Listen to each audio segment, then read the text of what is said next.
the English language. So I will say it in Navajo first, and then I will interpret what I said. Di kwa ba hin inigi ni hil set in anitle di nasa hima bakage ado kwa en hajen tel hade shinta jakaho ado kaya ni ya hatats qad eti kode dishjid ba sa wadlo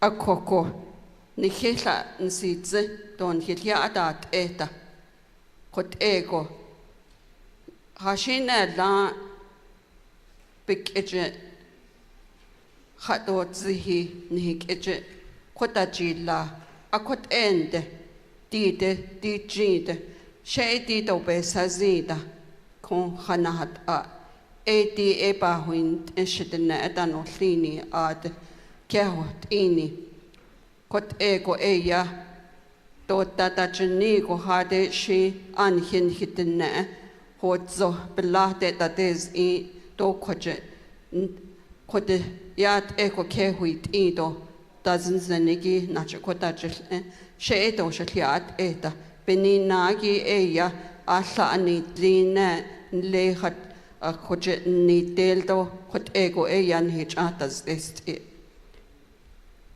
As First Nation people, we're born witness to for centuries as foreigners stole our country from right under us. We have witnessed and been victimized by the taking of our land, mineral rights, water rights, voting rights, and our lives. So we have a different perspective on this debate. This argument is about people that are indigenous to this continent. It's about people struggling to survive, fleeing violence, looking for work and opportunities. As indigenous people, we relate to that. Your laws, as you see it, as you understand it, it don't help no one but the people of privilege who continue to limit opportunities for minorities in our state and in our country. Furthermore, our land was taken in the name of religion. Our land, our language, our voting rights, and our cultures were taken. Now, where is our compassion?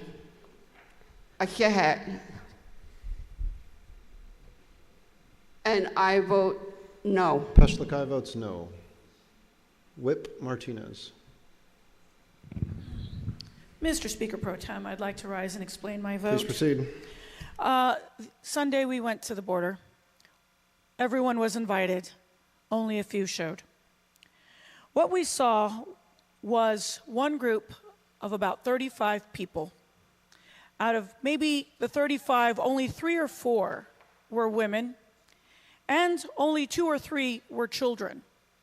Children under the age of 4, and I heard a baby cry. When we got there, we were told that that was the second bus, and that they were just waiting for more transportation to come. So 35 were left behind while the first group left. And in that group, we got a chance to talk to some of them at 2 o'clock in the morning. They were from Colombia and Paraguay. That is not my first time to the border. Other times, I've been to the border many times. And I have seen Haitians, Afghanistans, Egyptians, and we even had one guy from Ireland. The border is a dangerous place. It is dangerous for border agents, for some have been killed on our border. It is dangerous for our law enforcement officers who've also been in the line of fire, guarding us. And when I say us, I mean everyone in the state of Arizona. It is dangerous for people who live on the border, San Luis, Somerton, Yuma. It is dangerous for them, our ranchers who have been killed on their own property because they dare to live too close to the border, a property they have owned for generations. It's dangerous for them. It is dangerous also for the people who are crossing into this United States. They will face hunger, a lack of water, sexual abuse, rape, 10-year-old little girls, 8-year-old little girls, 8-year-old little boys will be raped as they make this journey into the United States. They will even be sold into slavery. I have compassion for those people, I do, and we want to help. And it's up to our federal government to do something to work with those other countries to strengthen humanitarian rights where they live. But our duty, my duty, as the state of representative for LD 16, my duty to the people who live in Casa Grande and Maricopa and Arizona City, my responsibility is for their needs and the best interest for them. 10 seconds. My duty is for them. This vote will allow the people of Arizona to decide for themselves what they want. Do they want a stronger border or do they want open borders? How do you vote? And with that, Martinez. I give the people of Arizona the choice, and with that, I enthusiastically vote aye.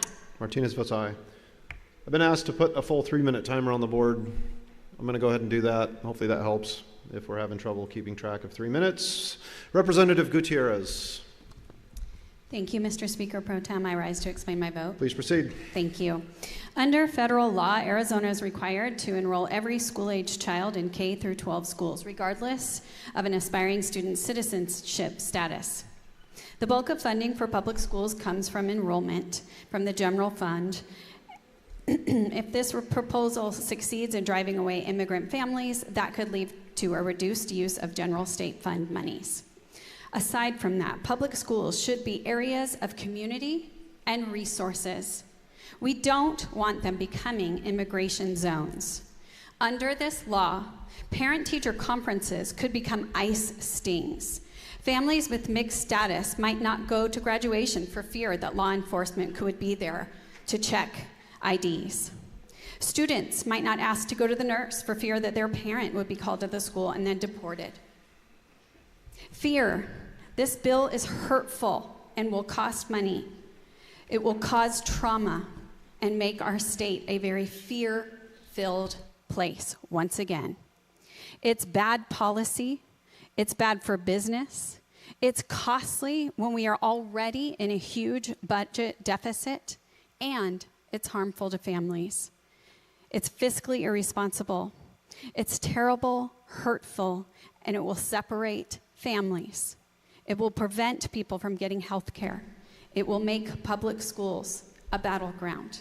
I've heard some say that they don't want our Arizona to be like California, and I say, with HCR 2060, don't Texas my Arizona. I vote no. Gutierrez votes no. P. Contreras. Thank you, Mr. Speaker Pro Tem. I rise to explain my vote. Please proceed. I am of Mexican-American descent. My family has been in Arizona since 1911, before Arizona was a state. My great-grandparents fled Mexico during the Mexican Revolution. They came here for work and greater opportunities, just like many of you here in the chamber. I was born in Yuma, Arizona. I am the second of 8 children born in Yuma, Arizona. My mom was born in Yuma, Arizona. My hometown is Somerton, which, by the way, is 10 miles north of the border. I grew up in Somerton, a predominantly Mexican-American community. Many of my classmates' families were farm workers, and many of them moved from Arizona to California year after year to follow the crops. When I was a kid, my parents took us on lots of trips. You can imagine that taking 8 kids anywhere is not an easy task. We had a station wagon, and fortunately, we were all able to squeeze into the vehicle. We were smaller then. One day, we were heading on Highway 95, which is along the western border of Arizona, kind of along the Colorado River. My dad got stopped in Quartzsite, about 100 miles from the border. He didn't understand why he was stopped. He got mad. He was mad because he got stopped, and he was an American citizen. He was born in California. He was a Korean War veteran. He was a small businessman. He was a former vice mayor of his small town. He was an American Legion post commander. But these things didn't matter to the officer. You know what mattered to him? What mattered to the officer, that there was a brown-skinned man driving a station wagon filled with a bunch of little brown kids. Now, this story is from many years ago, but it applies to this unconstitutional HCR 2060. My colleagues on the other side swear this new law won't lead to racial profiling. Unfortunately, we can't be assured of this. Many brown-skinned people like myself were profiled when the Show Me Your Papers SB 1070 was law. We know people's rights were violated. We've heard that here today. Now read the fine print on HCR 2060. This measure gives police full immunity even if they arrest someone with probable cause. 30 seconds. None of us who have darker pigment should be afraid to drive in Arizona, be afraid to call police officers, be afraid to go to a doctor or hospital. We shouldn't be afraid to go to work. We shouldn't be afraid to go to school. The measure is unconstitutional. Police are against it, Chamber of Commerce are against it, cities and towns are against it, faith leaders are against it. This measure will be entangled in the legal system and will cost Arizona taxpayers millions of dollars in litigation. How do you vote? This bill is bad for business, bad for our constituents, vote? bad for tourism, bad for Arizona. How do you vote? I vote no. Contreras votes no. Representative Tarek. Thank you, Mr. Speaker Pro Tem. I rise to explain my vote. Please proceed. Thank you. Members, something I'm fond of saying is that two things can be true at once. We can acknowledge the need for comprehensive immigration reform and increased border security while recognizing that this bill is not the way. There is a path forward, but it would require stakeholder meetings, input from Arizona businesses, a wide range of law enforcement entities, perspective from faith-based and other community organizations, and most importantly, compromise. Unfortunately, in politics, that ideal is often in short supply, and frankly, it is one of the reasons why I am leaving this place, because I find it so disheartening. We are sent here to represent our districts as well as our beautiful state as a whole. I want to share a list of just some of the associations and community organizations who have registered serious, well-founded, and significant concerns regarding this legislation. And I'll try to get through it in 3 minutes because the list is long. Arizona Bioindustry Association, Arizona Chamber of Commerce, Arizona Hispanic Chamber of Commerce, Arizona Technology Council, American Business Immigration Coalition Action, Central Arizonans for a Sustainable Economy, Chandler Chamber of Commerce, Douglas International Port Authority, East Valley Partnership, Greater Nogales-Santa Cruz County Port Authority, Greater Phoenix Chamber of Commerce, Greater Phoenix Economic Council, Greater Phoenix Leadership, Local First Arizona, Southern Arizona Leadership Council, SEIU Arizona, Tucson Chamber of Commerce, Unite Here Local 11.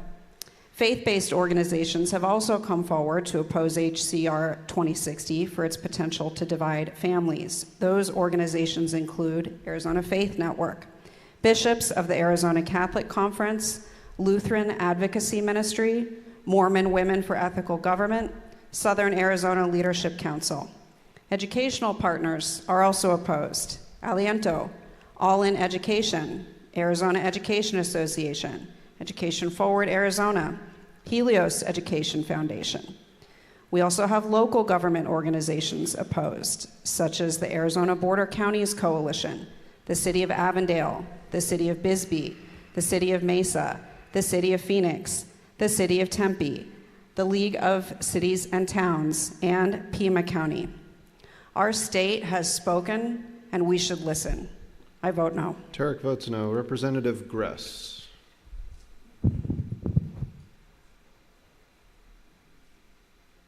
Thank you, Mr. Speaker Pro Tem. I rise to explain my vote. Please proceed. Thank you, Mr. Speaker Pro Tem. For too long, our southern border has been broken, and it is a disaster because the federal government has failed to do its job. For too long, millions of men, women, and children who have crossed the border have been subject to widespread exploitation along their journey and within this country. For too long, American citizens have lived in fear within the United States of America as the border crisis has transformed into a crime crisis. Since last October, the Border Patrol has encountered 274,000 migrants entering Arizona's southern border illegally. This represents a 182% increase over the prior year. Since 2021, authorities have arrested 294 migrants on the terrorist watch list. Mr. Speaker Pro Tem, on the terrorist watch list, 294, a record. Over the same period, the Border Patrol has recorded 43,674 arrests of illegal migrants with criminal backgrounds, a 99% increase from 2017 to 2020 combined. In fact, the U.S. Border Patrol Chief Jason Owens cites that hardened criminals often hide in smuggled migrant groups that overwhelm Border Patrol agents daily. By October 2023, agents were apprehending 47 illegal migrants with, quote, serious criminal histories per day. The drug trafficking and crime are particularly acute. 26,800 pounds of drugs were seized in the Tucson and Yuma sectors, and fentanyl accounted for 49% of those seizures. Yet law enforcement officials are only able to interdict 5 to 10% of those drugs. In fiscal year 2023 alone, nearly 4,000 weapons were seized from those who were attempting to circumvent our legal system and disobey our laws. Mr. Speaker Pro Tem, how many more women and children must be sex trafficked?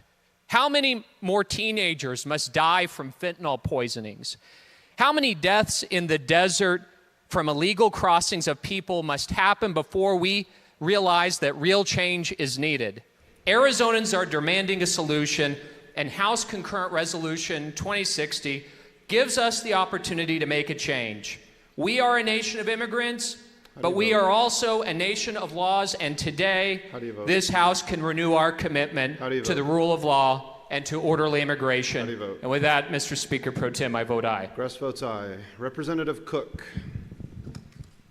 Thank you, Mr. Speaker Pro Tem. I rise to explain my vote. Please proceed. Mr. Speaker Pro Tem, as I've entered my 8th year here at the state legislature, we have tried to do something on the border almost every single year. We've gone to the border, we've gone down there and talked, we've seen how the tunnels go underneath the fences and then come up on the other side.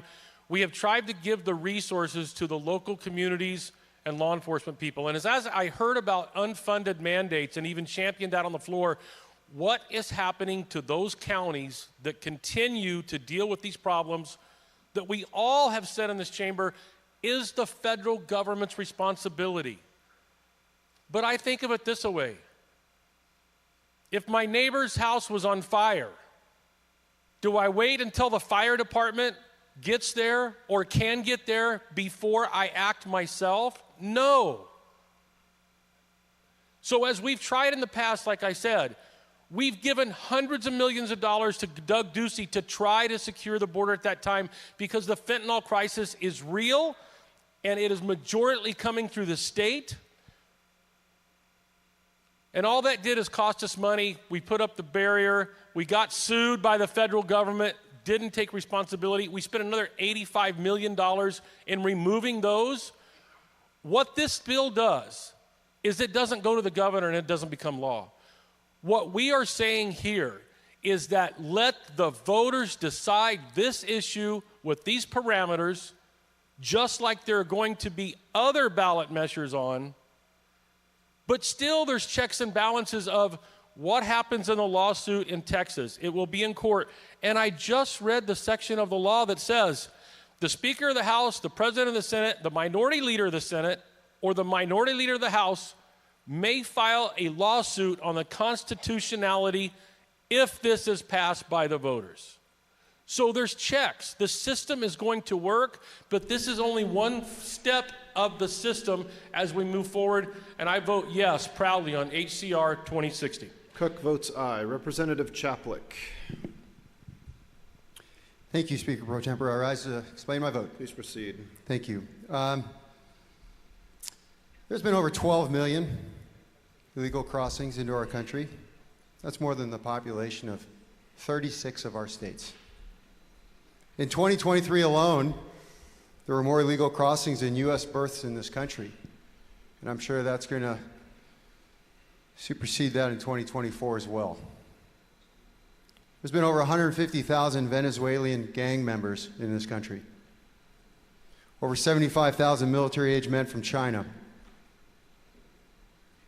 Let's talk about some of these folks.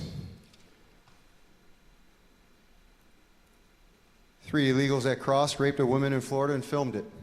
I don't know if that'll make your nightly news here, cameras. Corey Bernard Alvarez from Haiti raped a child, was arrested.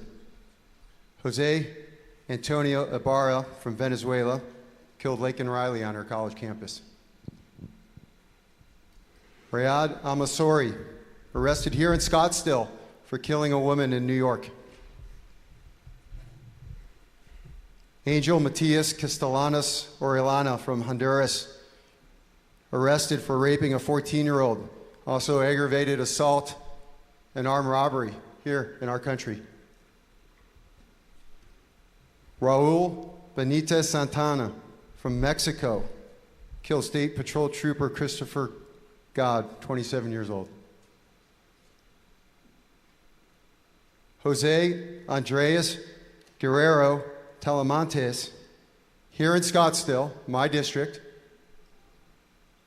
hit and ran over a motorcyclist, dragging him 700 feet on the ground, and then continued to flee the scene, killing David Hadrick, 1 o'clock in the afternoon in Cave Creek, just north of Scottsdale. Left him for dead on the road. These are the people that are in our country right now that shouldn't be. Carlos Abed Lopez Bedoya from Colombia, a known terrorist walking around. How many more terrorists are in our country that we're unaware of, that are still walking our communities within our residents? There have been over 200 illegals that have dropped cases due to the Department of Homeland Security. 200,000 illegals dropped cases due to Department of Homeland Security failing to file a notice to appear before the court dates. This is a federal problem, and Arizona needs to take control of it. And we will let the citizens of Arizona vote on this November to decide how we're going to handle our own border. Because these folks should not be in our country. And they are making every community in our state more dangerous. How do you vote, Mr. Chaplik? And with that, I vote yes. Thank you. Chaplik votes aye. Consuelo Hernandez. Mr. Speaker Pro Tem, I rise for point of personal privilege, explanation of my vote. Please proceed. I am frustrated and I'm disappointed by my colleagues. I look up and I feel like a part of democracy is missing today because my Republican colleagues decided. Let's speak to the bill. Yep, well, it's part of the bill. We're not doing Thank you. this, we're speaking to the bill. Thank you. It's really disappointing that after so many years of families that were torn apart during SB 1070, Arizona is wanting to put the clock backwards. I'm sorry that I couldn't join the field trip down to the border. I actually represent the border, part of the border, in Aldine 21, and I'm there every other weekend. It is not an open border. It is not the border that we see the Twitter videos on that go viral. That's not what I see. I see people struggling, wanting to have a better life. There's people living here who, for example, are DACA recipients, who with this bill, if it were to pass by the voters, would be in jeopardy. People who pay taxes, who contribute to society. Not everyone is a criminal, despite what some other colleagues on the other side of the aisle may think. There's people who are working, living, going to our schools. I'm a school board member. I'm concerned about the students because of the way that this bill is written, that school is considered a public benefit. They will be afraid not only not to seek help if something were to happen and they need the police, they're going to be afraid to go to work in school. This is not the America I want to live in, and I'm really disappointed. And instead of trying to bankrupt our state, we should be making sure that we fully fund education, making sure that we have more opportunities for people living here. But instead, we're going to place a really large price tag on the state of Arizona. There's people that are going to boycott our state. There's chambers, businesses who are saying, please don't do this.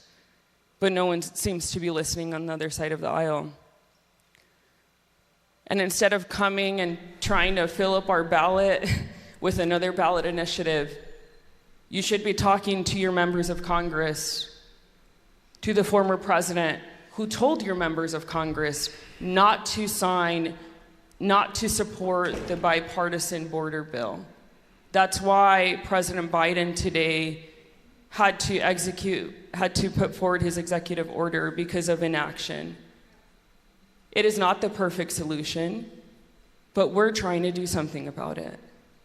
And I've supported bills related to fentanyl. I too care about making sure that fentanyl does not come into our country.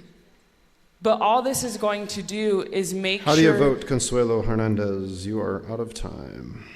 This is going to overburden our law enforcement, and with that, I vote no. Consuelo Hernandez votes no. Alma Hernandez. Mr. Speaker Pro Tem, I rise to explain my vote. Please proceed. So I want to start off by addressing a few things that have been said, and to my colleagues who have said that they are disappointed that those of us who are sitting here did not show up to this field trip. I want to make one thing very clear. As my sister just mentioned, not only does she represent a border town, a border district, many of us who are sitting here have actually spent the majority of our lives crossing between Tucson and Nogales. So I don't need to go on a field trip and play dress up and take videos when I'm literally there almost every weekend. I don't need to go and post a picture about how I'm going to fix the border when I'm a state legislator, not a member of Congress. I think my colleagues are forgetting the role that we play here as legislators, and I'm truly frustrated with my colleagues who have law degrees. I'm in law school right now, and I'm just thinking to myself, how can anyone think that the state has jurisdiction and will actually be able to implement this law when we have attorneys who don't even know anything about immigration law? And with all due respect to my colleagues who are attorneys, I guarantee you, unless you took an immigration class, you don't understand the complexities of immigration law. This bill does not have any money attached to it or talking about any fiscal impact on our state. Yet we are expecting our county attorneys, our law enforcement, prosecutors, and those who are going to have to defend, because under the Sixth Amendment, it is their right when you are in prison to have representation if you are not able to pay for it. So I don't think for my friends who are fiscally conservative, fiscal hawks, how this makes any sense. Are you going to train these people and expect them to understand immigration law in a matter of weeks? Because good luck with that. And one other thing that was mentioned about our trip to Israel, it was, first and foremost, it was Kfar Aza, which was the kibbutz we visited. But you cannot compare the border situation and those terrorists who have literally infiltrated Israel to murder innocent Jews to what is going on in our border right now, and I will refute that. I have so much more to say about how terrible this bill is, and I have no idea who drafted this, because they clearly have shown they do not understand immigration law. But with that, I vote no. Alma Hernandez votes no. El Hernandez.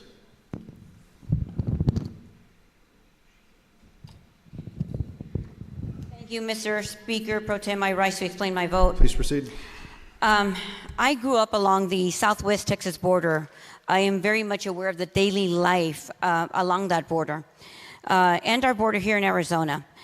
I represent Legislative District 24, West Phoenix, Southern Glendale. We are the largest, fastest growing community in the state of Arizona. And we are generally a blue-collar working community. A very large number of our families work in and around construction, food service professionals, business owners. We are the economic backbone of this great state. We contribute greatly to our Arizona economy, not only as consumers, but as producers of small businesses. Our Arizona international trade, commerce, and tourism is a $1 trillion industry in our state. I have spent many years of my life working proactively to help educate and share our story, my story as well. My story because I have a mixed status family.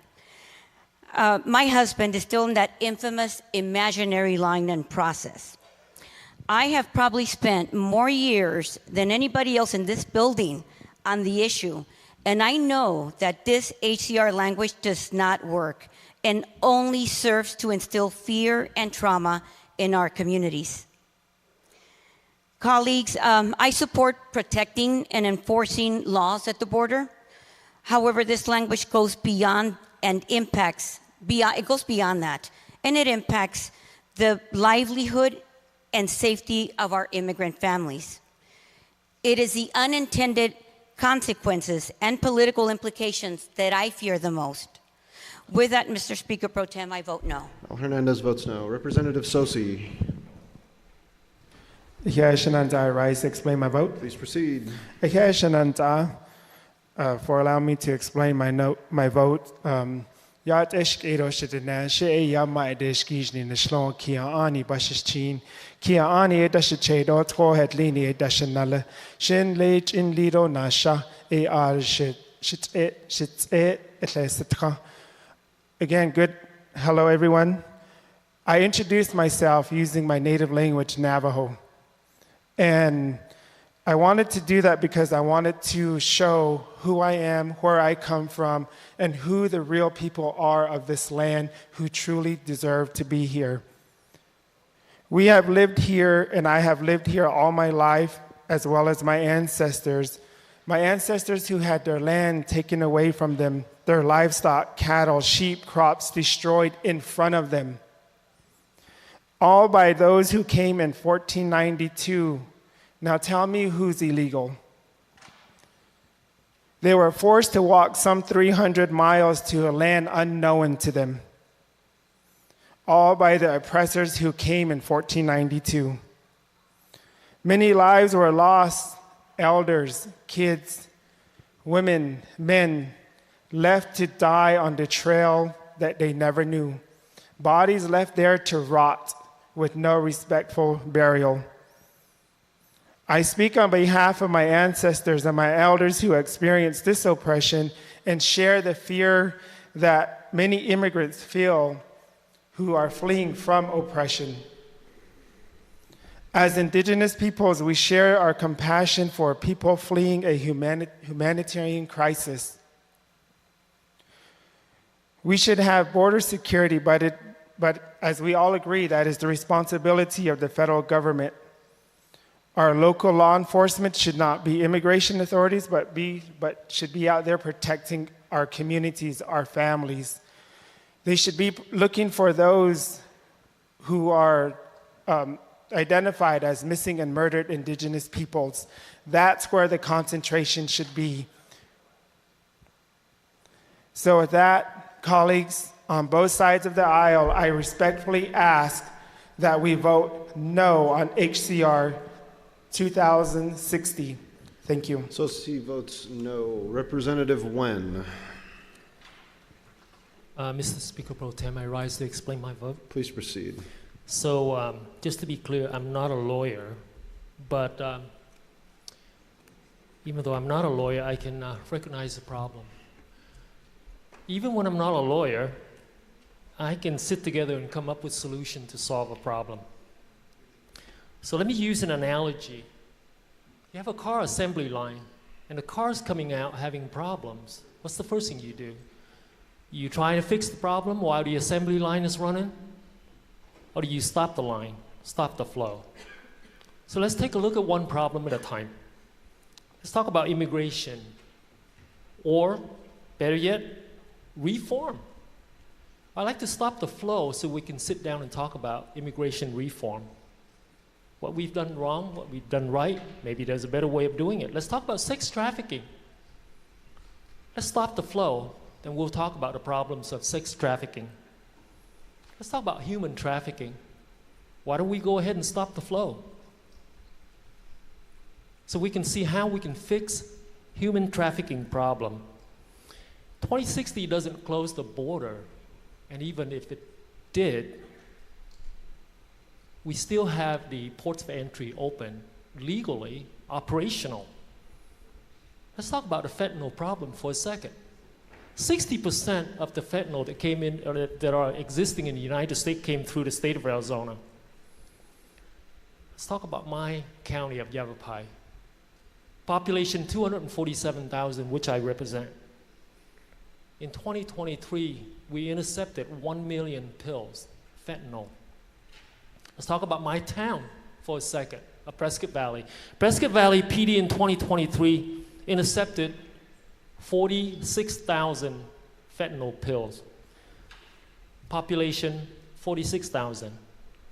The DEA came out and told us that 70% of those pills that are out in the street today contain lethal dose.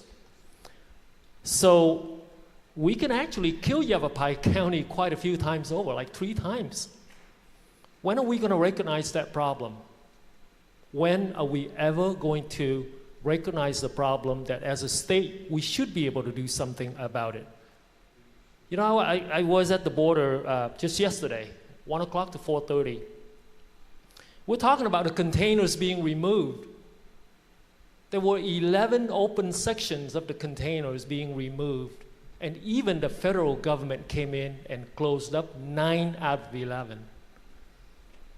So somebody over at Washington, D.C. did recognize that we have a problem. And why did they close one of the sections I was standing at? Because the illegal aliens actually came through and trampled on our farming land. And your time's expired. How do you vote? And we need to protect Arizonans in every way you How do can. you I vote? vote no. I'm sorry, I vote yes. One votes yes. Representative Lucking.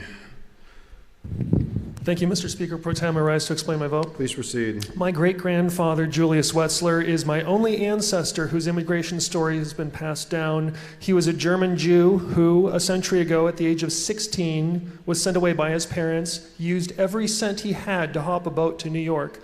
I imagine there was a very welcoming community in New York at the time for a 16-year-old boy by himself. I also am sure there were many that were not welcoming. For myself, I have lived just blocks away from the border in Douglas. I've also spent a great deal of time living and working on both sides of the border. I know many of us in this chamber have this experience on my side as well as the other side. So thank you for the invitation, but I also am no stranger to the border. I was originally going to comment on the fact that we're here voting on a measure that is currently unconstitutional, and also just how tragic it is that we have, as a state, again and again, fail to learn from past legislative mistakes. But Senator Marsh's comments in the Senate moved me to focus on just the very blatant red herring that's being served up to us here today. This measure, which purports to be a solution to the fentanyl crisis, will not solve it any more than the war on drugs solved our country's drug addiction problem by incarcerating 500,000 people per year for half a century, costing taxpayers billions of dollars and destroying millions of families' lives. That is what happens when we knee-jerk react and when we ignore data when developing solutions to complex problems. So let's look at it. In 2022, 89% of convicted fentanyl drug traffickers were US citizens, 12 times greater than the convictions of undocumented immigrants for the same offense. That's from the Cato Institute. In 2023, 93% of fentanyl seizures occurred at ports of entry or interior vehicle checkpoints. That's also from the Cato Institute. The DEA reported in its National Drug Threat Assessment that criminal organizations exploit major highway routes for transportation, and the most common method employed involves smuggling illicit drugs through U.S. ports of entry. DHS has testified the following: we predominantly see drugs coming in through ports of entry. The people crossing outside the ports of entry are not carrying fentanyl. The pills are coming through the ports of entry, and we need federal action to bolster these. The fentanyl portions of this measure go into all sorts of territory that has nothing to do with the border, and this is hugely problematic.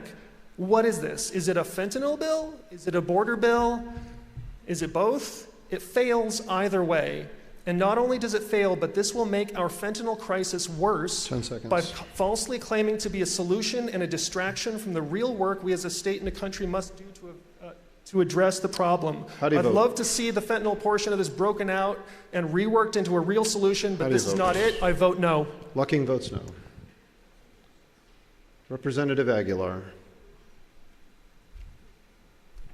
I rise to explain my vote. Please proceed. Yesterday marked the centennial of Native Americans being granted their citizenship. In 1924, the Indian Citizenship Act was signed into law.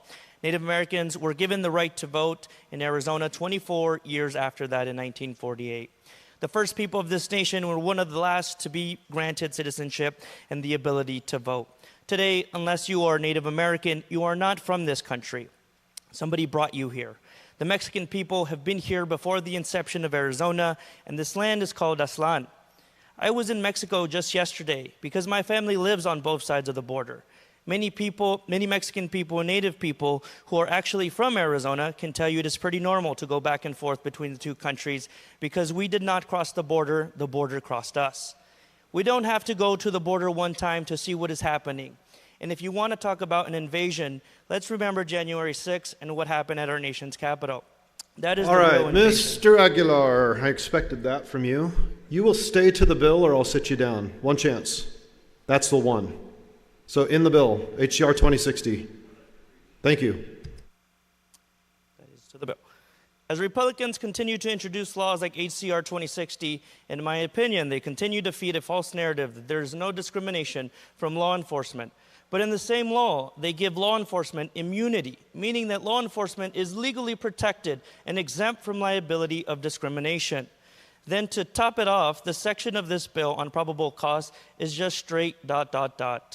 If I have been discriminated by the color of my skin or the language I speak, I should be able to take that case to court. 14 years ago, one of my aunts was actually deported in the U.S., and she did not speak English, was a Spanish speaker, even though she was a United States citizen. When you are from Arizona and grow up around when you are from Arizona, you hear that from Native Americans and Mexicans all the time, especially during SB 1070. This bill would lead to a rise in discrimination, and the way we know this is because we've already seen it. Many of us have lived it. Family members and people that we know have been racially profiled while driving. There's even an infamous show in Family Guy that has been showed where they discriminate people based on the color of their skin. If we want to edit HCR 2060, maybe add that law enforcement will be held accountable and criminally charged if they discriminate, not given them immunity. This bill also has no money attached to it, so guess what? These officers will most likely not be properly trained on the law, which can lead to discrimination.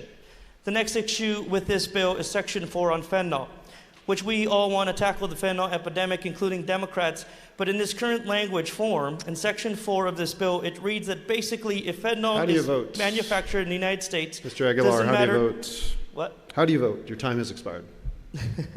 I vote no. Great. Mr. Aguilar votes no. Representative Liguori. Mr. Speaker Pro Tem, I rise to explain my vote. Please proceed. So my family immigrated from England and Ireland. My husband's from Italy and Poland at a time of violent political unrest. So I know how I am voting today. It's the same way I did when these bills came in through committee and they came through the floor, and again, now that they're all crammed together in this resolution. I also know how many people I've been talking to around my district will vote on this, as they are fired up about the legislature's overreach into abortion decisions as much as they are now against HCR 2060. We have a lot of engaged and angry people. Explaining my vote today will be for the hardworking taxpayers of our state. I want to outline what it is they will be deciding on if this makes it to their ballot on November. So I made an old-fashioned pro and con list for HCR 2060. Here it is. Pro. Our immigration system is in dire need of updating so that we as a country are meeting the moment. We need to modernize, retool, and better resource our border. Things like the federal bipartisan immigration bill that Republicans now refuse to work on, which would strengthen paths for legal immigration, close cartel loopholes, and add detection systems to find fentanyl where it is coming through at legal ports of entry. Cons. Massive overburdening of our police, our prisons, and our legal systems.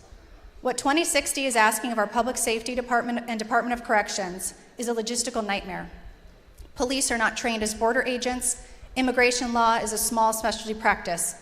The capacity we would need to detain, process, and hold suspected non-citizens would put our jail and prisons at full capacity, with overflow bleeding into state structures. Police budgeting and staffing are already constrained. Patrols are already being reduced, and public safety will suffer. This is an enormous tab to taxpayers. It's estimated that 2060 would incur a minimum annual cost of $325 million, including upwards of over $1 billion as we fight lawsuits against the unconstitutionality of it and the effect of reputational damage our state will have, as we saw with SB 1070. The prison system is estimated nearly $252 million over 5 years to incarcerate the number of adults they might have to process. So let's look at SB 4 in Texas. This is our peek into our financial future, and we don't have to look far. SB 4 is more extreme and overreaching than 2060, and also SB 1070. Texas allocated $1.3 billion, basically the entirety of our state's current financial deficit, and the costs are already estimated to have exceeded over $1 billion. We do not have the money for this. I will not support a blank check for our taxpayers to foot the bill for billions of dollars that we will spend if this is passed. 10 seconds. So how do we lead here? President Biden is leading, and in the words of Senator Sinema, don't come to Arizona with your taxpayer-funded political theater. How do you vote? The public trusts us to govern with integrity, and I vote no. LaGoria votes no. Representative Villegas. Thank you, Mr. Speaker Pro Tem. I rise to explain my vote. Please proceed. You have heard from many of my colleagues. No matter what is said, I'm pretty sure that your mind is made up. But I want the people of Arizona to understand that if HCR 2060 were to pass, it would do nothing to fix the immigration crisis. It will only add to the fiscal issues we will continue to face because of irresponsible decisions I've witnessed in my short time here. Today, I will provide a historical perspective and highlight some of the root causes of the ongoing border crisis between the U.S. and Mexico. It is a complex issue deeply linked with U.S. foreign policies and their long-term impacts on Central America. First, let's talk about the war on drugs, initiated by the U.S. in the 1980s. This campaign aimed to curb illegal drug trade and use. However, it led to severe militarization and violence in countries like Mexico, Colombia, and Honduras. The result? Increased gang violence, corruption, and lawlessness forced countless families to flee their home in search of safety. Next, consider our economic policies, particularly NAFTA under Clinton in '93 and CAFTA signed by Bush in 2004. These trade agreements were intended to strengthen economies through free trade. Instead, it mostly devastated local industries in Central America. Small farmers couldn't compete with subsidized U.S. agricultural products, leading to widespread unemployment and poverty. To this day, this economic displacement has driven away many to seek better opportunities north of the border. Moreover, our complete blockage of trade with countries like Venezuela has exacerbated economic hardships. Sanctions intended to punish governments have inadvertently hurt ordinary citizens, pushing people to migrate for basic necessities and a chance at a stable life. In Guatemala, our involvement in funding and supporting wars during the Cold War era left a legacy of violence and instability. The repercussions of these conflicts continue to displace families who are still seeking refuge from the remnants of war. Let's also consider the impacts of climate change. Severe droughts, intensified by global warmings, have devastated crops and livelihoods in Central America. 20 seconds. These countries contribute very little to climate change, yet they experience the worst effects. As their homes and as their farms and homes become uninhabitable, they migrate out of necessity, 10 seconds. not choice. In conclusion, the border crisis is not merely a matter of people seeking a better life. It's a humanitarian issue rooted in a complex web of U.S. foreign policies, economic strategies, devastating COVID-19 after How do you effects. vote, Representative Villegas? Your time has expired. It will not work. Please vote. It is a waste Please of vote. resources, time, and money, and I vote no. Villegas votes no. Representative Barbara Parker. Mr. Speaker Pro Tem, I rise to explain my vote. Please proceed. As a second-generation Italian immigrant, I love the stories my mother said of her parents and grandparents who came through a legal port at Ellis Island to work in the coal mines of Utah. And her family taught her to obtain citizenship and learn English. Recently, I traveled back from overseas, where I came back through customs, and the border agent looked at my passport and ID and said, "Oh, you're from Arizona." Well, I'm from the Philippines, and I stood in line and waited for years to come to this country legally, but you in Arizona just allow people to walk across the border. Why do you do that? It is a slap to the rest of us who dotted every I and crossed our T's and filled out the paperwork and stood in line. In fact, he said, why is Arizona allowing, and he used the term illegal aliens, which, by the way, is in Title 8 of the U.S. Code and is used 33 times. He said, why do you allow illegal aliens to take advantage of America? Well, I had to tell him, we are trying to fix this. But what's not said, and what hasn't been said at all today, and what needs to be said more, is to praise all the citizens and the families and the migrants who choose to come here legally and through the proper channels. I applaud all the people who are living now in war-torn countries, who are seeking a better life, but yet are choosing to uphold our laws and use legal pathways and not violate the border. And they are doing it appropriately each and every day.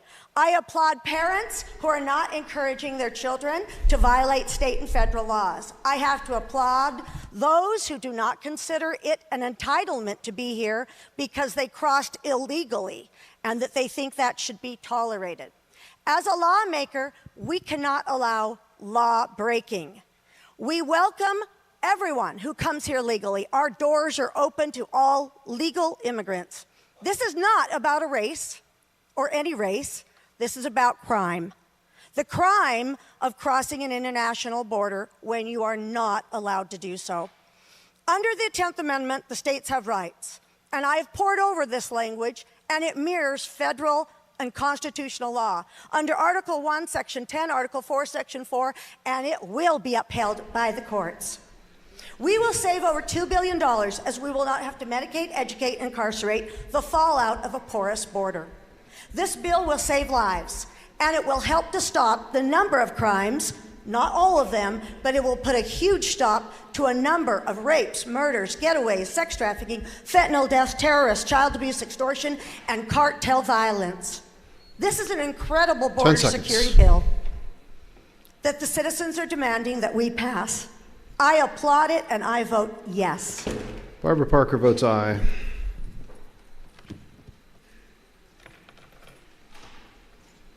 Members, I ruled earlier I wasn't going to let Ms. Ortiz speak, but she came up to me and we spoke, and she made good on her violation of Rule 19, so I told her I'd give her a chance, so I am reversing my ruling. Ms. Ortiz.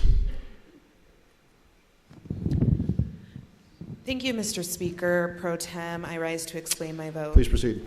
Thank you for allowing me to speak, not on my behalf, but on behalf of the people of Maryvale and Glendale in Legislative District 24, who I represent. My family line spans back generations in what is now present-day New Mexico. In other words, the border crossed us.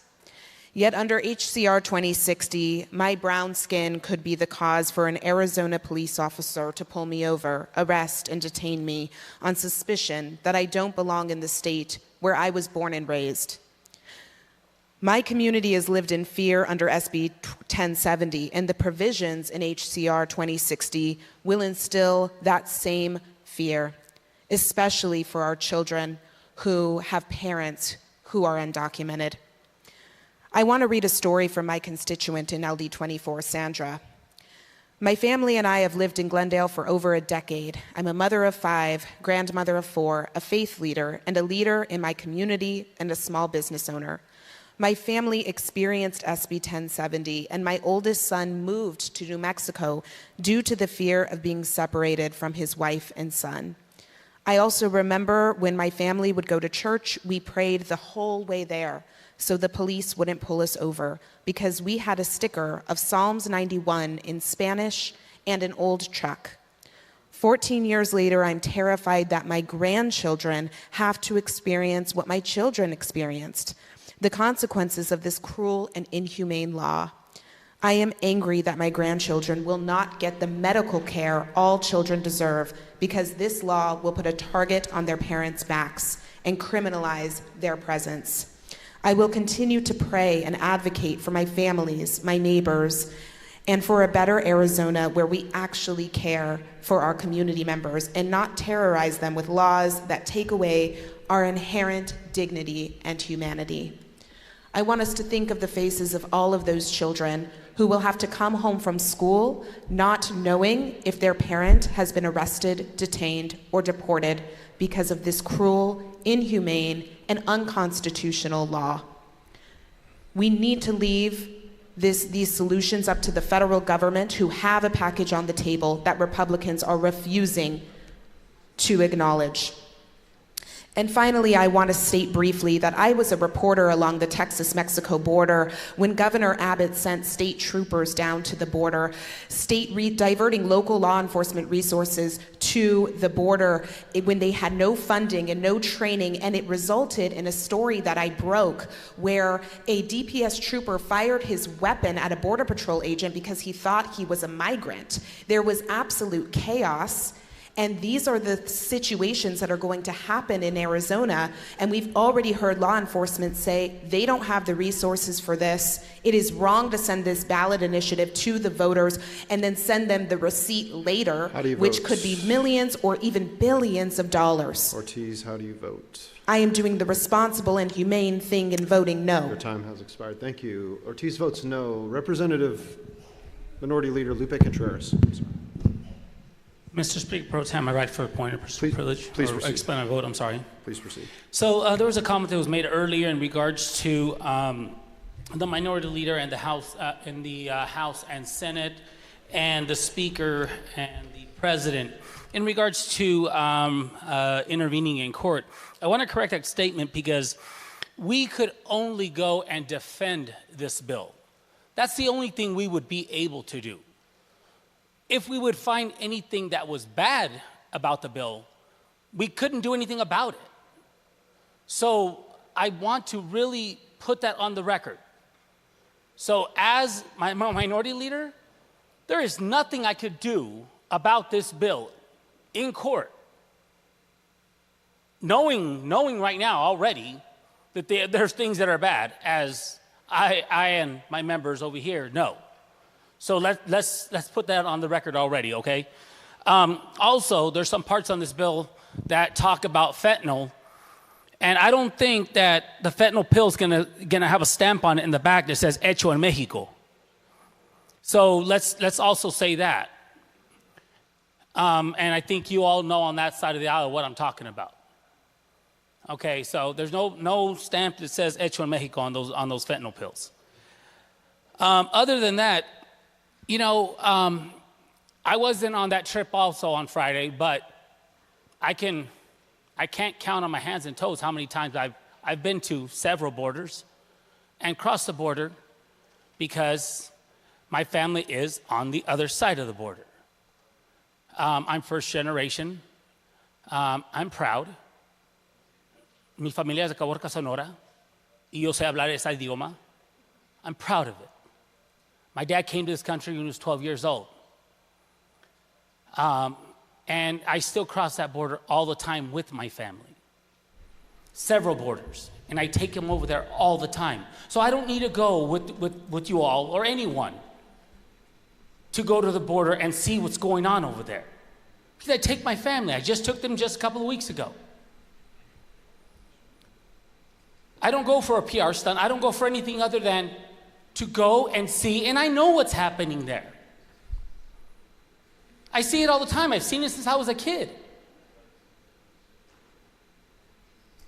So it's not that this can has been kicked down the road for many presidents, many legislatures, but ultimately it's the federal government's fault, not ours.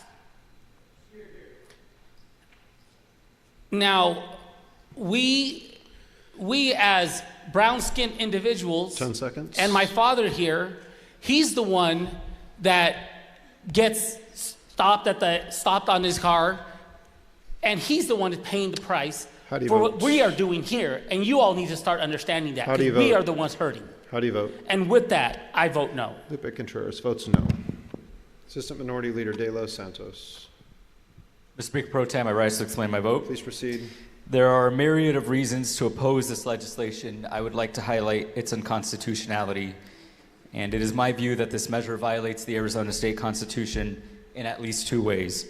First, Article 4, Part 2, Section 13 of our state's Constitution requires that, quote, every act shall embrace but one subject and matters properly connected therewith, end quote. HCR 60 does not cover one subject and matters properly connected to it. Instead, 2060 embraces a hodgepodge of disparate subjects, including employment verification, immigration law, immigration enforcement, sentencing for drug crimes, laws related to city, town, and county administration of public benefits, and the legislature's right to intervene in lawsuits. Simply put, this cannot conceivably be construed as a single subject. This chamber should also be aware that HCR 2060 violates Article 9, Section 23 of the state constitution. Enacted by voters in 2004, Section 23 mandates that, quote, any measure that proposes a mandatory expenditure of state revenues for any purpose must provide for an increased source of revenue sufficient to cover the entire immediate and future costs of the proposal. To determine whether HCR 2060 comports with this constitutional mandate, we must ask ourselves two questions. First, does the initiative propose a mandatory expenditure of state revenues for any purpose? The answer is a resounding yes. The Arizona Department of Corrections estimates that HCR 2060 will force the department to expend hundreds of millions of dollars to incarcerate migrants. And this finding is supported by the JLBC fiscal note that was published on May 31st. Because HCR 2060 proposes a mandatory expenditure, we must then ask whether HCR 2060 provides for an increased revenue source that is sufficient to cover the entire immediate and future costs of the proposal. The answer is a clear no. There is not a single sentence, and in fact, not a single word in the entirety of this measure that provides for an increased revenue source to cover the new costs. In sum, HCR 2060 clearly violates the single subject rule of the Arizona Constitution.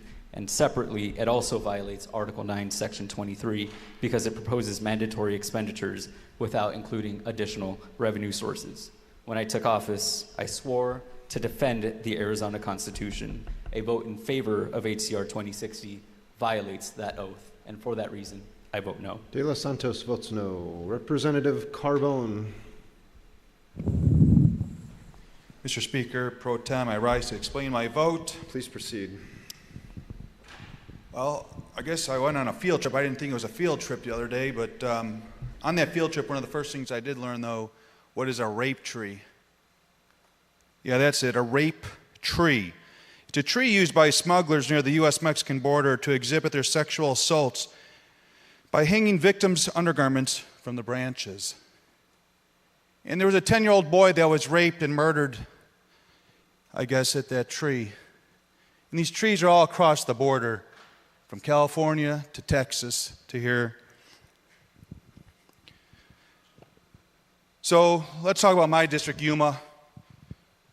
$20 million was spent in 6 months on the hospital taking care of illegals coming in, because that's what they do. They heal and take care of. But that takes away from the resources from the folks that live in my district, folks that suffer from heart attacks, strokes, women who go into labor now have to go to Tucson or Phoenix to have their babies delivered because they don't have the beds. We have the most porous border in the world, folks. I was in Israel a couple months ago, and they had lost 1,200 people in one day. We have lost over 300,000 people to fentanyl poisoning, 100,000 a year.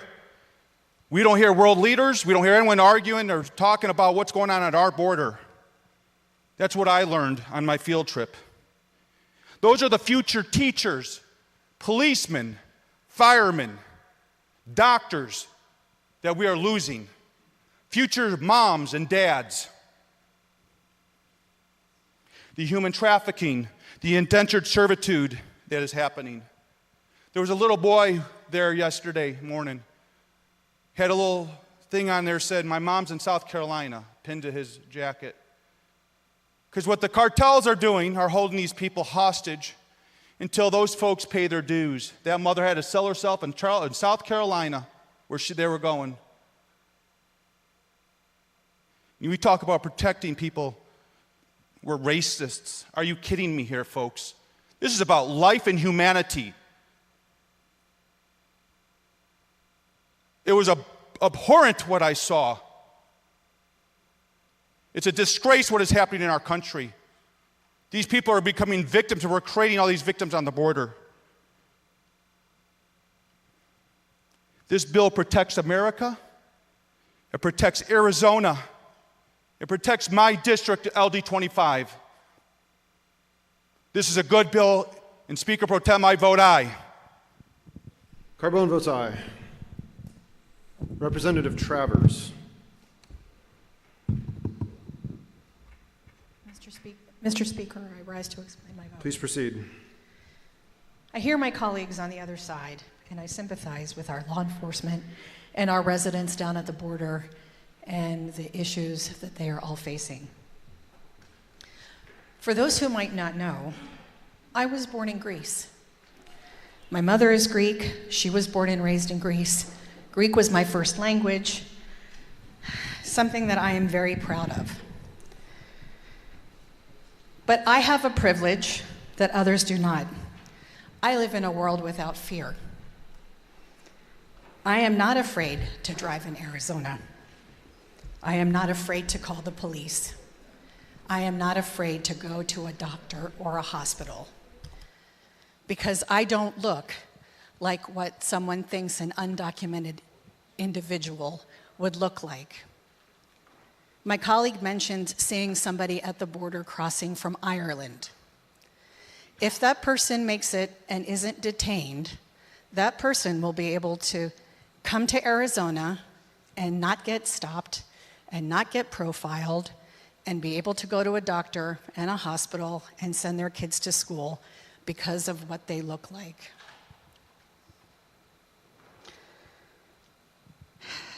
This legislation would create a two-tier system of discrimination. Those that don't possibly fit, once again, the profile, and we've heard many stories of those today who have been profiled, but we don't talk about the people who won't. The people who do come here and stay undocumented and live very fulfilling lives and never get stopped and never get asked for their papers and never get questioned. While I sympathize with the issue that we have and that immigration is a problem that should be addressed, we should allow the federal government to do this, and they are doing this. President Biden just issued a series of executive orders. We have had legislation that has not been voted on and will not get vote currently. I ask all of my colleagues to be a little bit more circumspect. The unintended consequences of this are huge. Let's not target just one group of individuals. Let's address this problem holistically, and we can do this if we take the time to be more resolute in our circumspection. And with that, I vote no. Thank you, Mr. Travers Speaker. votes no. Representative Montenegro.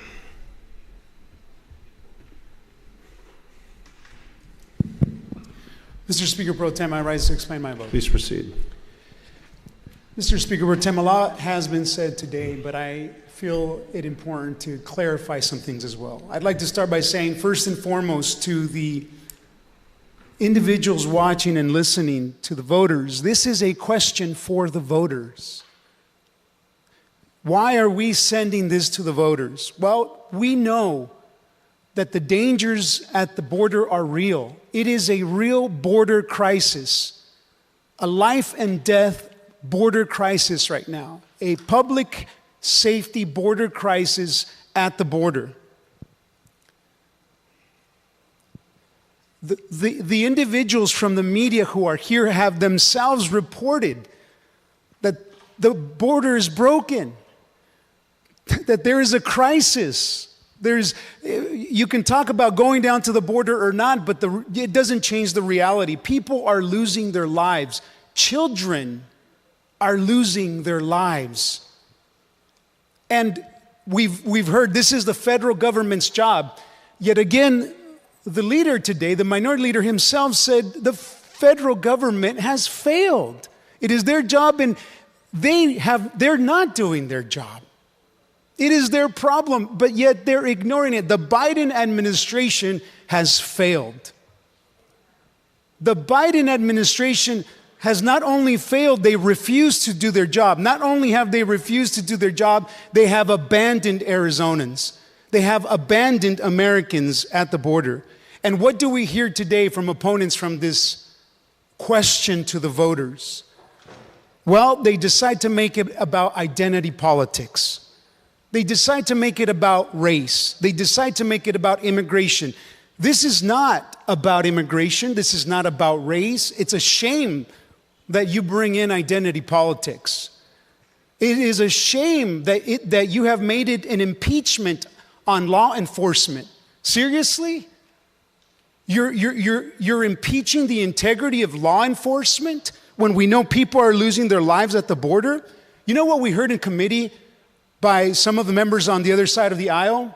Specifically that celebrities were against this bill and that pro-athletes were clamoring against this. So you'd rather care about what celebrities and pro-athletes have to think about Arizona than the people in this state who are suffering because of the lawlessness by the Biden administration. We have sent numerous bills up to the governor, and she has failed. She has vetoed every single one. So this is why today we go to the voters, and we ask the voters, please help us. And if you don't like it, make your case with the voters, take it out with them. Let's let them decide. I vote aye. Montenegro votes aye. Cruz. Mr. Speaker Pro Tem, I rise to explain my vote. You're up. All right, we say 3 minutes. We've heard a lot about Christian values in this chamber. Jesus was a refugee. He and his parents fled to Egypt to escape King Herod's slaughter of baby boys in Bethlehem. In Egypt, they found shelter and safety, much like our human family coming to America seeking a better life. While my ancestors, please be respectful. Thank you. While my ancestors were brought here to this land against their will, my family has lived here for centuries. While I can trace my family back to the 1700s in Louisiana and South Carolina, I am only the second generation to experience the full rights of citizenship. I believe more should be done by the federal government to ensure safety and address the backlog of asylum cases. We are in dire need of immigration reform. This unconstitutional bill being sent to the ballot box is dangerous. There are many concerns that have not been addressed, such as who will pay for it. We've heard this bill won't lead to racial profiling. Well, history tells us it will. I respect the remarks that have been made by my colleagues who don't have brown skin, but let me tell you, I've been racially profiled whether or not you believe me.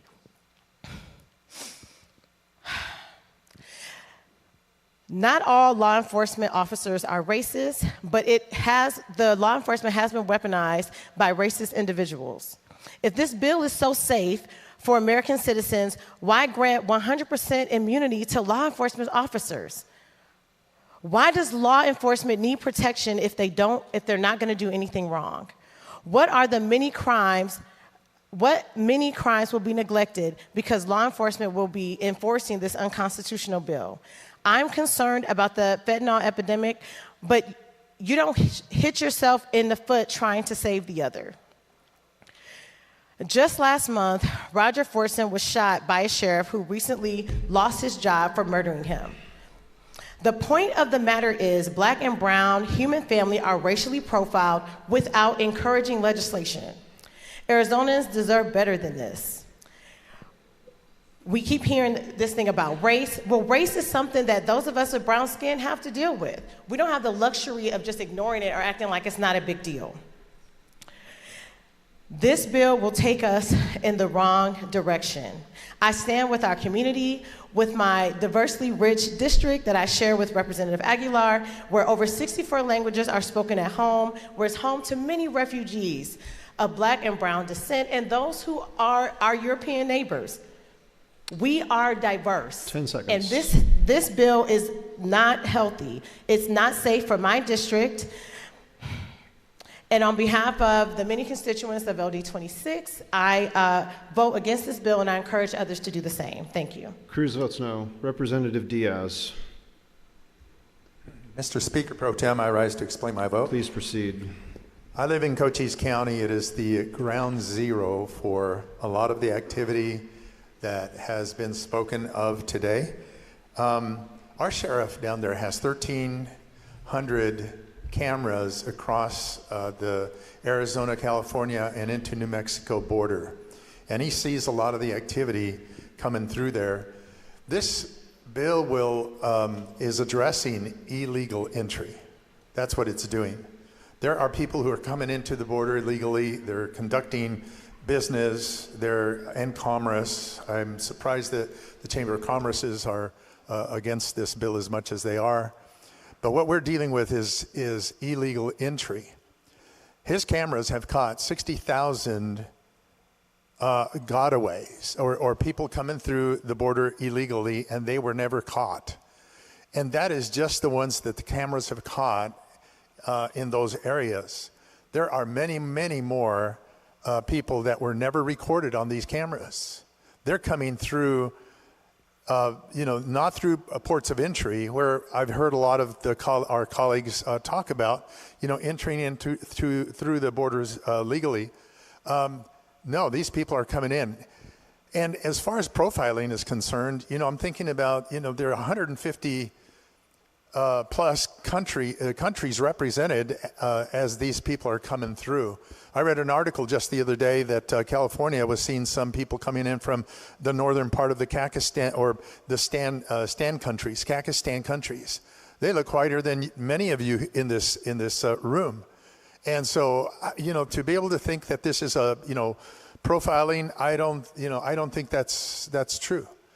We need to disincentivize people coming from the border into the border and into the United States. Right now, we have a welcome banner across the open parts of the border, and they're not even coming through legally. And so, and because of that, we have seen a lot of crime. In my area alone, again, we're at ground zero down there. We have seen home invasions. We have seen businesses broken into. My place, just where I live, we have had the Border Patrol and the helicopters flying over our house 3 different times, and there's been Border Patrol all over the place, capturing people that have been running from Border Patrol because they were not documented.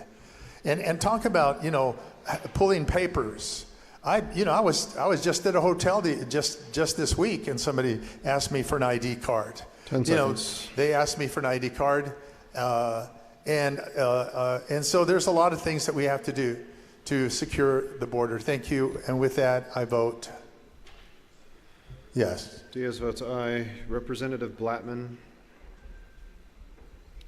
Mr. Speaker Pro Tem, I rise to explain my vote. Please proceed. The border is an issue that needs to be addressed. Executive action is being taken today after congressional Republicans walked away from a deal that would have helped. Action needs to be taken, but passing this Arizona-only immigration policy is misguided. I am against it for all the reasons that have been listed, including that it will lead to racial profiling. However, it is the economic impact I want to focus on in this moment. More than a dozen business organizations, including chambers of commerce, have come out against this unfunded mandate. And as we have seen, the negative economic impact similar legislation has caused. As a business owner, I have a simple request. Stop passing laws that embarrass our state. When we make Arizona look like a backward state, it unnecessarily hurts my business. Please stop hurting my business and all the other small businesses in Arizona. I vote no. Blattman votes no. Mr. Dunn. Mr. Speaker Pro Tem, I rise to explain my vote. Please proceed. Mr. Speaker Pro Tem, born and raised in Yuma, Arizona, down on the border. HCR 2060 is about border security, putting key existing programs that are already in federal law into state law. When the federal government fails to do act, states need to take action. Being on a farm, we have dealt with immigration all my life, legal and illegal, trying to develop a plan. This is not an immigration bill. This is a border security bill that we have to address. 2060 does not allow racial profiling. Read the bill. It does not allow racial profiling. 2060 does not bring back those people who were killed by fentanyl overdose, like my cousin's daughter, Audra Kissel, or my brother-in-law's son, Pat Bouchard. This bill does not stop those who want to apply for asylum and come through the ports of entry illegally. They can do that. This bill strictly goes between the ports of entry. If you are wanting to come through the port, you go there. If you don't, you come through the desert and you have probable cause through those cameras that Representative Diaz was talking about, that you guys helped me fund. Those cameras can provide probable cause. People, on their witnesses, can provide probable cause. We have other crimes that we deal with. If someone robs a bank in Yuma, Arizona, and you put an APP out for them and they get arrested in Flagstaff, they had probable cause. They can get pulled over. If you don't have that probable cause, you cannot pull them over. The bill is going to ratchet up penalties for fentanyl. You knowingly sell fentanyl, kill someone, you should go to jail. And it does require, which is already a federal law, providing false documents. If you don't say who you are when you put those documents, that's already federal law. That codifies it in state law. It's about those countries, 171 countries that have been coming across our border illegally. Some of those are Peru, Bolivia, Honduras, Lebanon, Africa, Iraq, El Salvador, Germany, Cuba, Nicaragua, Philippines, Panama, Romania, Colombia, Afghanistan, about 6,386 is the last count. China, 26,113. Guatemala, United Arab Emirates, Russia, 12,603 of those. Syrians, 538. Egyptians and Iranians. People who not all of them want to do harm, but those people who are coming across our desert not even give up, but they're coming across the gotaways, they want to do harm. There's a reason that they are not allowed to apply for asylum. They are either smuggling people, smuggling drugs, or they have a rap sheet that they will not allow to be have in our country. Yesterday, around between 12 and 2 o'clock, the San Luis police chief in San Luis Rio, Colorado was assassinated right as we were finishing up our visit. How do you vote? Mr. Speaker Pro Tem, House Bill HCR 2060, I vote aye. Dunn votes aye. Wilmoth. Thank you, Mr. Speaker Pro Tem. I rise to explain my vote. Please proceed. Over the last week, I've gotten to see 2 different tours and informational sessions in 2 different parts of the state. Cochise County, home of Mr. Diaz and Mrs. Griffin. They let me hang out there for a couple days. Very nice of them. And then over the weekend and into Monday in Yuma, which has some amazing tacos, as Representative Martinez proved to me. That night, it was Monday morning, from about 1 to 4 o'clock, I got to be a part of this tour that all of us were invited to. And I really encourage not only every member to go and do this, but every Arizonan, every member of the media, every American should just go down and watch what goes on a daily basis along our border. The thing that I couldn't help but be escaped from my mind was just how orchestrated it was. And by that I mean it's just so perfunctory, it's so processed, it's so orderly. We're talking about people that are not going through the normal legal channels of immigration into our country, which I am all about. I think that's wonderful. These are folks that are trying to sneak in, which anybody in a backyard, you wouldn't want that to happen in your house, right? So we're watching these folks through the 30-foot fence, and they're standing there calmly, and Customs and Border Patrol is processing them, telling them what to do. Everything's orderly. There's no violence. These folks are relatively clean, and that it looks like they probably Ubered over. We saw these cars, the cartels bring them over close to the border, and then they let them out, and then they walk across the river to a part of the country that is not that's in front of the fence, and then that's where they get processed and all of that jazz. And I just couldn't help but be amazed by that we're basically encouraging this. And it's very heartbreaking, because I think for everybody that's here, whether they were born here or here legally, it's a detriment to all of us that have done it the right way. And this is not about going after folks because of their skin color, in my opinion. This is going around and going after people that are not coming here for the right ways or the right reasons, because if they could get asylum, if they could do things the proper ways, they should. Now, we can get into discussions on the hellscape that is the immigration process in the United States, and that's a federal issue, and that's something I think should absolutely see a lot of reforms. But we can't do that. But what we can do is give our authorities another tool in the toolbox to give them an option to help protect their communities and their borders, which I think is very important, which is what this bill is. And by the way, this is going to go to the people. And this is a huge issue in my district. I know for a fact it is.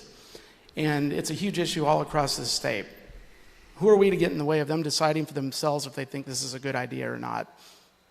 We're a 31-29 legislature. We probably know what's going to happen here with this vote. Maybe this is really a 31-29 state. Maybe this bill, maybe this referral will almost pass or almost fail. But we'll find out in November, because I'm voting aye. Wilmoth votes aye. Representative Stahl-Hamilton. Thank you, Mr. Speaker Pro Tem. I rise to explain my vote. Please proceed. Thank you. I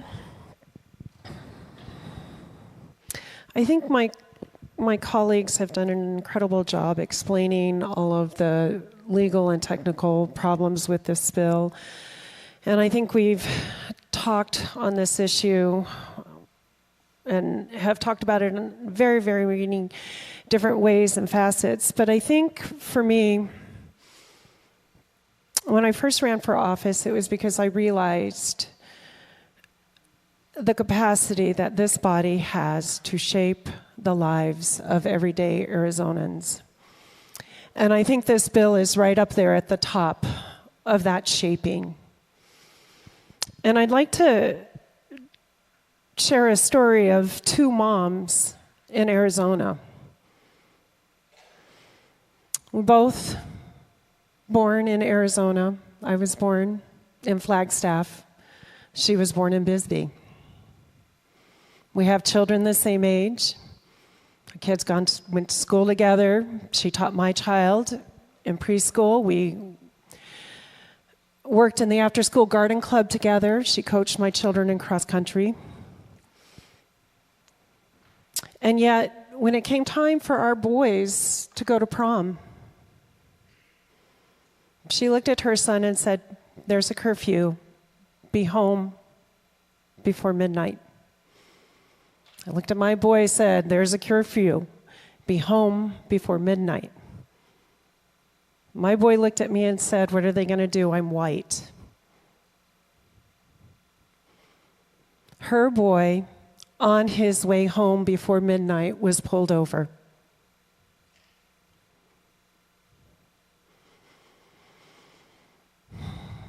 And as much as we are hearing about how control or not control of our border affects our state, I can tell you the way that my friend has had to raise her children and help them learn how to step through the world, enter into their adult years, has been very different from the ways that I have had to raise my children.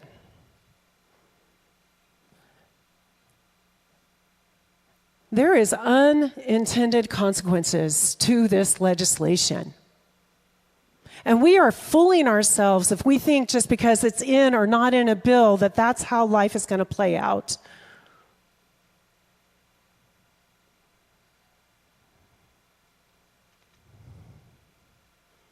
How do you vote? I cannot vote yes for this bill. I vote no. Stall Hamilton votes no. Austin. Mr. Speaker Pro Tem, my rights to explain my vote. Please proceed. Members and Mr. Speaker Pro Tem, what you mentioned earlier, what happened in the Senate 2 weeks ago, I agree with you. I agree when Senator Kavanaugh called members of the gallery criminals. I thought that was very inappropriate. I don't know why, if you were afraid of a member doing that again today. All right, but I think Representative the public should be here. Austin, you're going to speak on HCR 2060? I am. All right, go but ahead. I want to make that very clear that Please people should be proceed. here. There are so many issues to talk about the humanitarian crisis at the border. I want to make, I think, something very clear that historically we have always given preference to European countries and not those closest to us or near us. And I think there's for very clear reasons.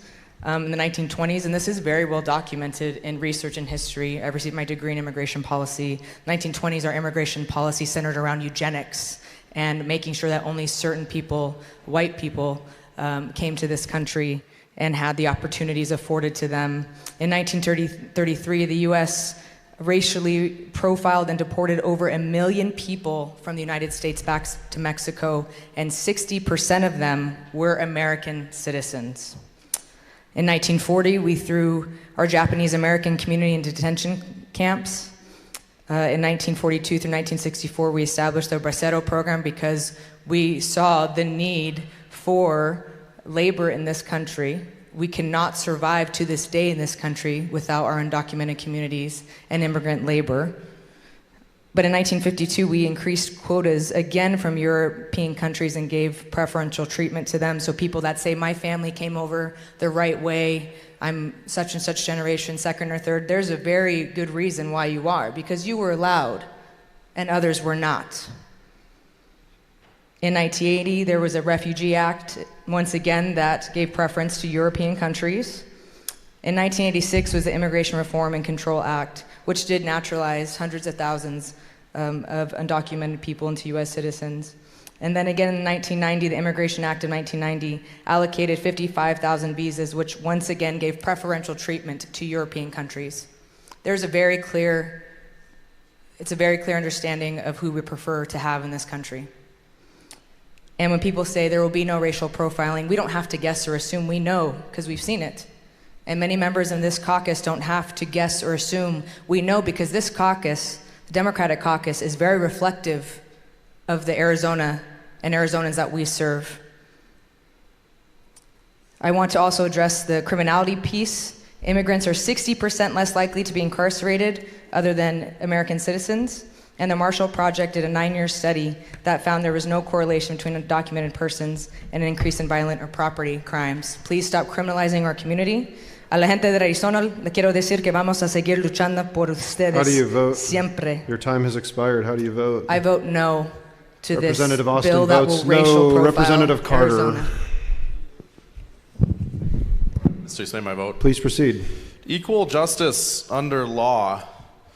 Equal justice under law is emblazoned on the United States Supreme Court building, and it's derived from their 14th Amendment jurisprudence, which of course reflects the American ideal of equality among the races. And I think really that this is about equality and about justice and about law. That's what this is really about. This is a great country. We've always encouraged immigration. 2 of my grandparents are immigrants. And I too lived abroad. I lived in Mexico where I worked. I lived in France and in England where I also worked, all told about 5 years. And I was required to comply with the laws of those countries. This is about compliance with the law. One of my best friends, Lan Vu, was the best man at my wedding. And he is a Vietnamese immigrant. And he followed all the correct procedures and policies. And his brother waited 12 years. 12 years his brother waited for immigration to the United States. I know this because I went to support his immigration application at a consulate in another country. And it's unfair to my friend's brother to wait 12 years while we allow other people to flaunt the law. And so for me, this is about equal justice under law. It's really about fairness and about justice. And all we're really asking is for compliance with the law. And so I vote aye. Carter votes aye. Representative Luna Nahara.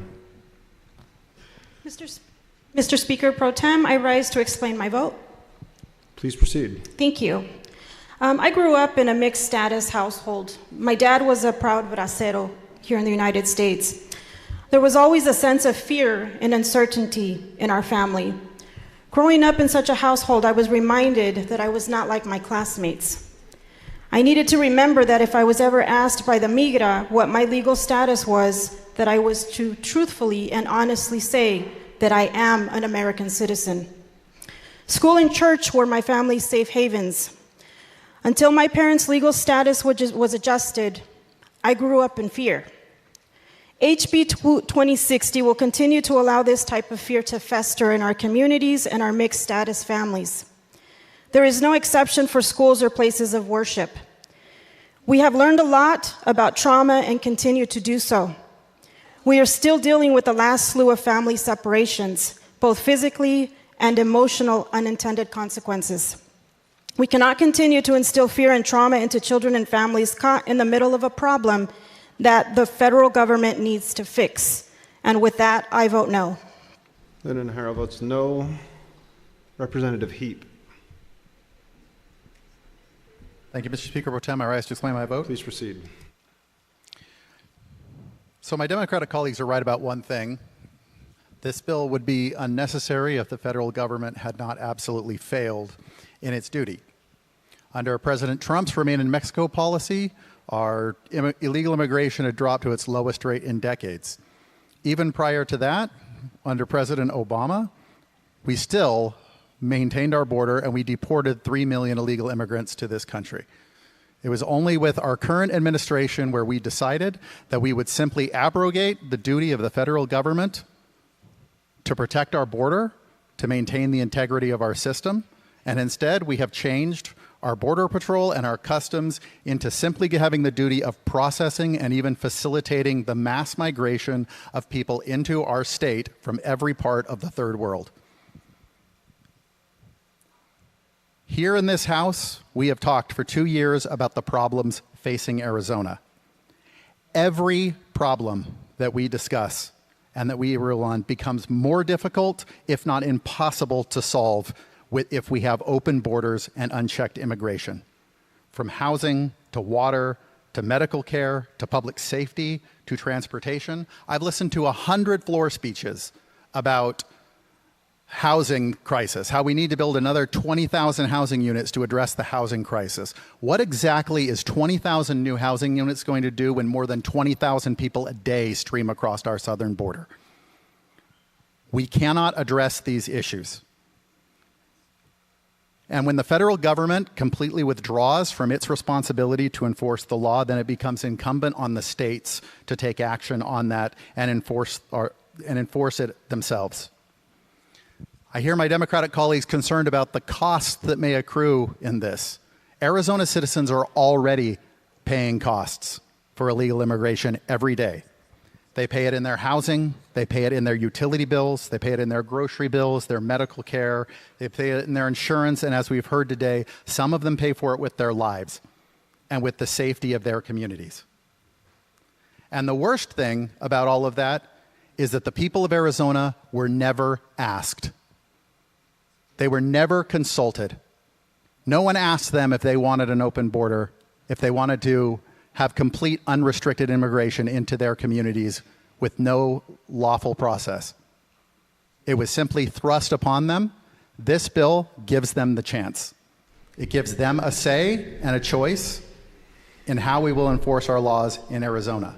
I have nothing but compassion for the people who want to come here, but the solution to the problems of the third world cannot be make them Arizonans. We need to enforce our law. We need to protect our people, Arizona citizens of every race and creed. That is who we represent. I vote aye. Heap votes aye. Majority Leader B. Asuci. Thank you, Mr. Speaker Pro Tem. With your permission to explain my vote. Please proceed. You know, President Biden today actually did sign an executive order, and so I got to give credit where credit's due. And in that executive order, he's doing exactly what we are doing here today. He's saying that if you're coming to this country and claiming asylum, you must come through a legal port of entry. This is what our bill is asking. But it's 3.5 years too late. The federal government has been failing to do the job that they have promised to do to protect our border. And so when that happens, like my colleague stated before, we must exercise our 10th Amendment right to protect our state and protect the citizens of the state. And this is what this bill is doing. This is saying the 10th Amendment is real. Our founding fathers put it in the Constitution for a reason, and it's up to us to take over if they are not doing their job. Now, I want to read some stories from you because this is the thing that impacts me the most with the border. These all come from credible news sources. It was dark in the stash house where they kept her, the windows covered so no one could see inside. At first, the smugglers had her cook for the other migrants who had recently crossed illegally into the United States. Then they took her to a room upstairs, locked the door, and began taking turns with her. It was the summer of 2014, and Melvin, a 36-year-old mother of 3, had just completed the journey from her native Guatemala, crossing the Rio Grande on a raft before being led to a house in the Texas border city of McAllen. For weeks, she was locked in a room where men that she had paid to give her safely across to the United States border had drugged her with pills and cocaine, refusing to let her out to even bathe. I think that, since they put me in that room, they killed me. They raped us so many times that it didn't even seem like I was a human being anymore. In 2017, a guide leading a group of migrants through the Tohono Nation's reservation in Arizona raped a woman from El Salvador twice during a 7-day desert hike, threatening to leave her stranded if she resisted. I hope I leave you pregnant so you have one of my kids, said the smuggler. Gladys, 45, a mother of 4 from Guatemala, said she was kidnapped by armed smugglers after crossing the border and jumped out of the car to escape, but was captured again. For days, she was held prisoner at a stash house in McAllen, Texas, and forced to have sex with 6 men. I thought it would be better if I died when I fell from that car. When we were in Yuma, we visited a facility where this is all they did. They treated women and children who were sexually assaulted and raped on their journey across the border. Why are we even sitting here complaining that money is an issue? If we spend $1 billion to make sure that no child gets raped again, I'll happily do it in this legislature. It is our job to do whatever we can to protect every human being, including our women and children. And money should never be a reason to not do that.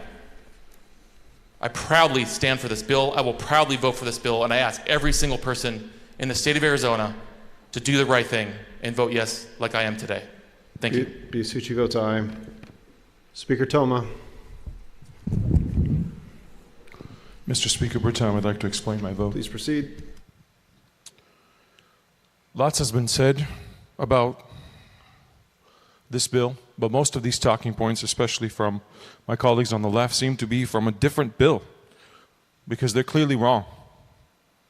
For example, there is no immunity for police discrimination in the bill. The bill does 3 things broadly. It has enhanced sentencing for fentanyl dealing. 2, it strengthens E-Verify and prevents applicants from submitting false documents to qualify for public benefits. 3, it makes it a state crime to enter Arizona from a foreign nation somewhere other than a legal point of entry. With respect, parents will not be called to parent-teacher conferences and arrested for being illegal. The standard in this bill is probable cause, not reasonable suspicion, like all the other so-called previous mistakes in other bills. This cannot be honestly referred to as the Show Me Your Papers bill. There are no exemptions required because none of that is true. Cost. It's been said that this bill will cost up to a couple $100 million, but no one has mentioned that the very same fiscal note that my colleagues ordered from JLBC also states that illegal immigration costs this state over $3.2 billion annually. Further, other studies have shown that it costs the U.S. as a whole $200 or nearly $200 billion annually. Point of order has been called. Who called a point of order? Ms. Ortiz, please state your point of order into your microphone. Thank you, Mr. Speaker Pro Tem. I would like to raise a point of order on Rule 18, number D. No member shall interrupt another while speaking except to correct a mistake. Respectfully, Mr. Speaker mentioned that that we were reading the wrong bill and that there is no immunity. However, if we go ahead and look at the actual language of the Senate engrossed version, page 7, line 9 is where the section begins about complete civil immunity for state and local public entities, officials, employees, and contractors in the process of enforcing HCR 2060. So respectfully, the Speaker is inaccurate in that statement. Thank you.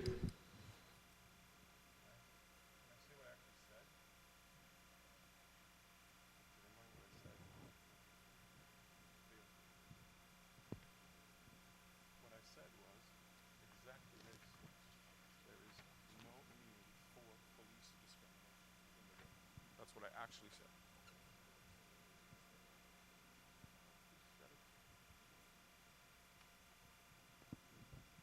I didn't say that.